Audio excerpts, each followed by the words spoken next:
Faites-vous pas d'idée, là. D'habitude, j'arrive toujours en limousine. C'est juste que là, c'est notre rendez-vous pour les pneus à matin. Fait que d'habitude, je fais ça en grand. Je suis très excité qu'on reçoive Jeannette Bertrand. Avec un grand A, Jeannette veut savoir. C'est une femme qui a, à une certaine époque, dit des choses, abordé des thèmes d'une façon qui était totalement inusitée et courageuse aussi. Mes parents écoutaient ça, c'était de la télé pour adultes, dans le temps où moi, je collectionnais les cartes de hockey, mais c'est des sujets qui étaient compliqués, de la violence conjugale, de la prostitution, de l'homosexualité. C'était délicat et elle le faisait rentrer dans le salon des Québécois avec beaucoup de doigté. Moi, je pense qu'elle a vraiment fait avancer énormément les mentalités, puis elle continue à sa façon de le faire aussi. Elle a un petit côté qui me fait sourire, parce que je me dis un petit côté kinky là, chez une madame de 92 ans.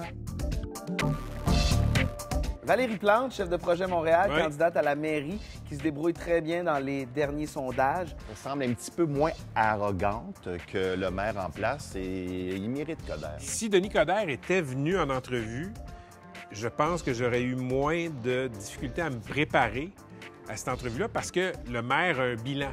Valérie Plante, elle est comme immaculée. Elle n'a pas de bilan. Il faut mentionner qu'on a invité Denis Coderre, le maire sortant, et qu'il a décliné notre invitation. Chers membres de l'équipe, quand on offre aux gens de venir en entrevue, ce pas des citations à comparaître. Ils ont le droit de pas venir. Parce que pourtant, on a tout à lui offrir. 4, 5 Kodak plutôt qu'un.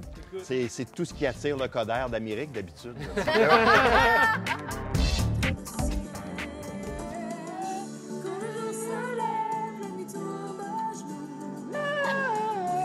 Ouais, il doit être incroyable au karaoké.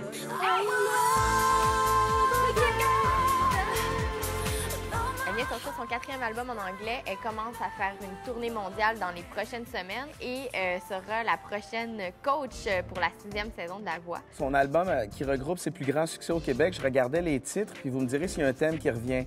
Je t'aime, si tu m'aimes, I will love again, aime, je m'arrêterai pas de t'aimer, on s'aimerait tout bas. Pensez-vous qu'elle parle d'amour un peu? Réchauffement climatique.